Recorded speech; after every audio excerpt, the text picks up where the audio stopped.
In this video, I am setting up my bullet journal for November.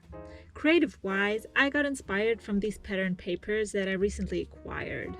Originally, I wanted to use some of these papers as well as some food stickers to create an at-home theme.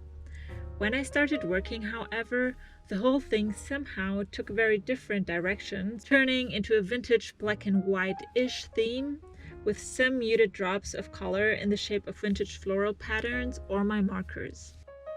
The next thing I am doing is to decide on the color scheme of my markers. I just swatched them on a piece of paper and then decided for a muted blue and an orange that I wished was a little more muted than it actually is. As usual, I start with my monthly overview page. I like to use a simple vertical calendar with the habit trackers that I am drawing out here at the side. For the calendar, I count the remaining dots of the page, divide them by 2 and mark the middle dot. That is where I put down my beloved date column sticker. This has the effect that my monthly calendar is divided into 2 sections that can be used for 2 different categories. These could be named anything that you like, but for me, they are clearly professional and private events. Throughout the video, I want to talk more about bringing together the professional and private spheres of our lives in the Bujo. But first, a small note about the font that I used. I basically decided for this font at the moment as I started writing. Looking back, a twirly cursive would have also fit the theme well, but in that moment I thought that a print with series would create a vintage look that would fit well to the shadow images that I already had decided on and will put down in a second, and I think it did. This is just to show you how my creative process goes. One decision inspiring the next without any pressure or stress or previous time commitment for planning out the theme. I usually like to indicate the weekends with a marker. This allows me to easily see which day of the week it is without having to actually write those days down. To distinguish the 2 sections of the calendar better, I use 2 different colors. On the blue side, I will write down everything concerning my job. To give you a better idea what will go in here, I am a PhD student and I have seminars, a language class, workshops, Zoom meetings, talks I want to attend, presentations, and paper deadlines. These are all events that are usually scheduled at a specific date, perfect to fill into a calendar.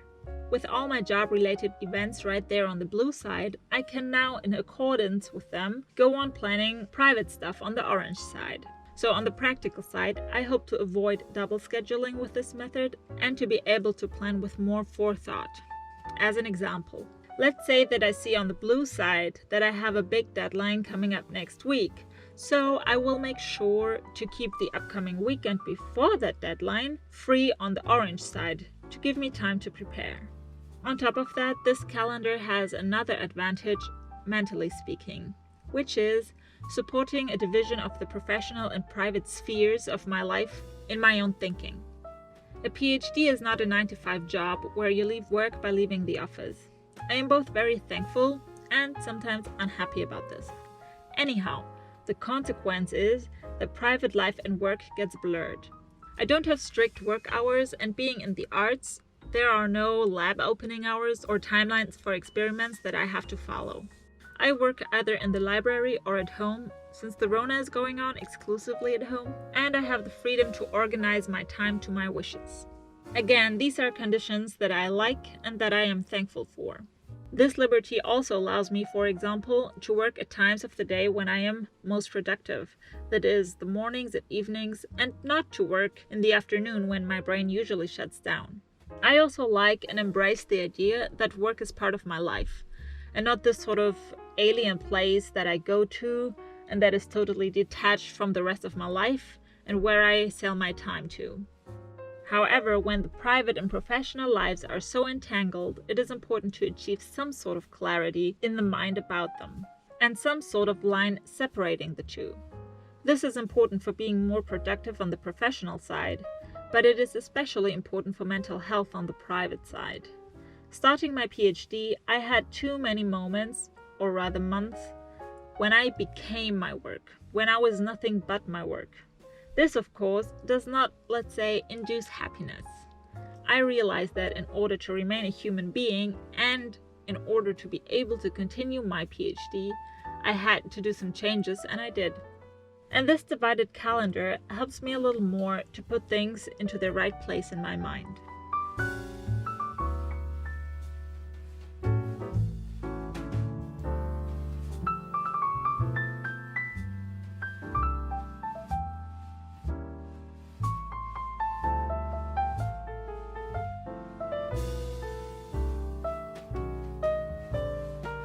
A spending tracker is a must-have in my monthly setup, and I like categorizing it to see how much I spend on what. On the last day of the month, I go to the summary section, add up all my expenses, reflect on them to see if and how I need to change my consumption behavior for the following month, and weigh my total expenses versus my income to check if I'm doing okay and to see how much I have saved or overspent.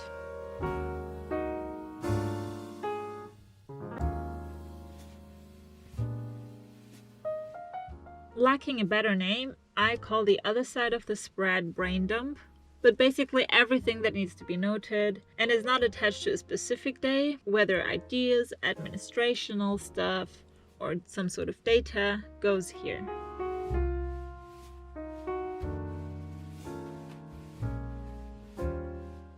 Next are the weekly spreads. For 4 weeks in November, I take the next 3 pages and cut them down a little on all 3 sides. This creates a frame circumventing all the weeks, binding them together into one cohesive section.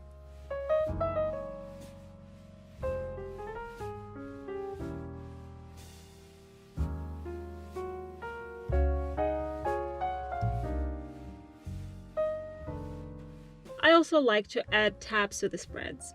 For 4 weeks, I divide the height of the page into 4 even sections, draw the tabs and cut them out.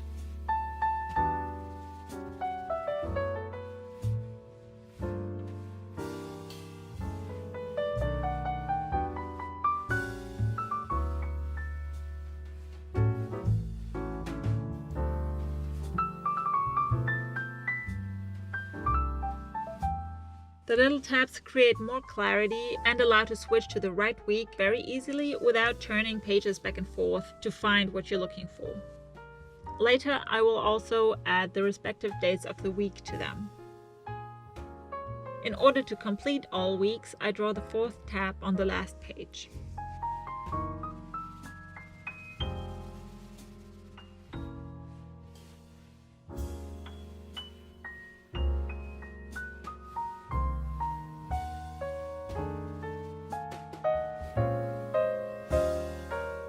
On my weekly spreads, I need 2 basic elements: a place for notes and a place for tasks.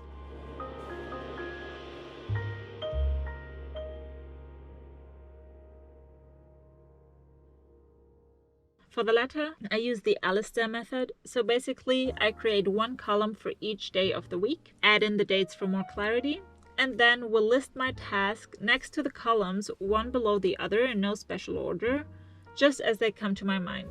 Later, I allot them to a specific day by placing a bullet in the line of the task into the respective column. For a more visual explanation of how to use the Alistair method, watch my September Plan With Me video that is linked below. I repeat this basic structure for every week before I start decorating. For my dailies, I don't yet have a structure on how to divide professional and private tasks. What I do is defining a professional and private focus for the month that I write down at the sides, and then try to break it down and bring it into my weeks and days. Apart from this, there is no structure to my tasks yet. Over the last 2 months that I have used the Alistair method, I have started to write chores from the button line up and other tasks from the top of the page downwards. This is a very loose division, and my professional and private to-dos are still mixed. Furthermore, I use the task list only irregularly for my work tasks.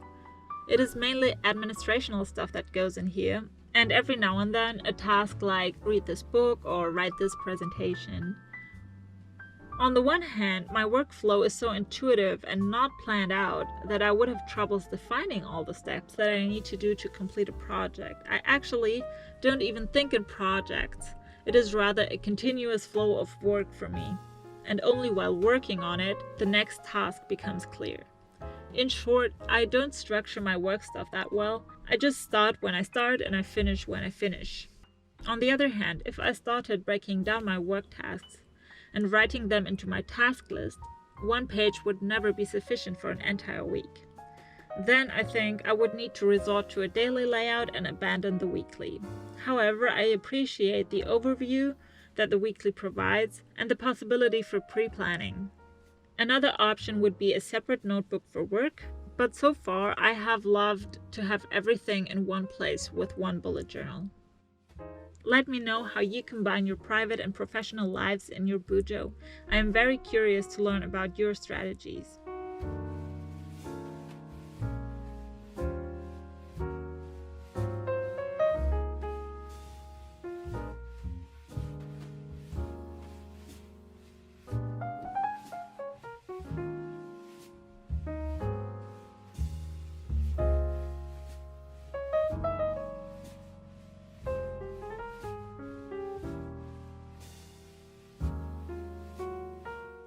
The last spread is my reflection page. I have not yet looked into an active and productive reflection at the end of the month or so. Maybe that is something to explore for the future. What I do at the moment is a minimal diary, one aspect each day that I write down.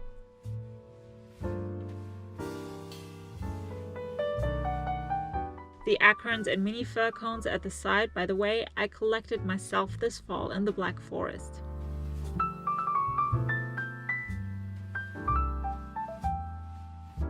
I mostly use stamps and stickers to decorate, but the botanicals for this month are like paper tattoos. I don't know the correct denomination for these, but you basically press them down on the paper, rub them with some pressure, and then remove the plastic. The result is a print on the paper, very flat and not at all elevated like a sticker is, for example. Only when recording the flip-through, I realized that I accidentally left the whole spread blank. But that is okay, I'm sure I will find something to fill this in with later.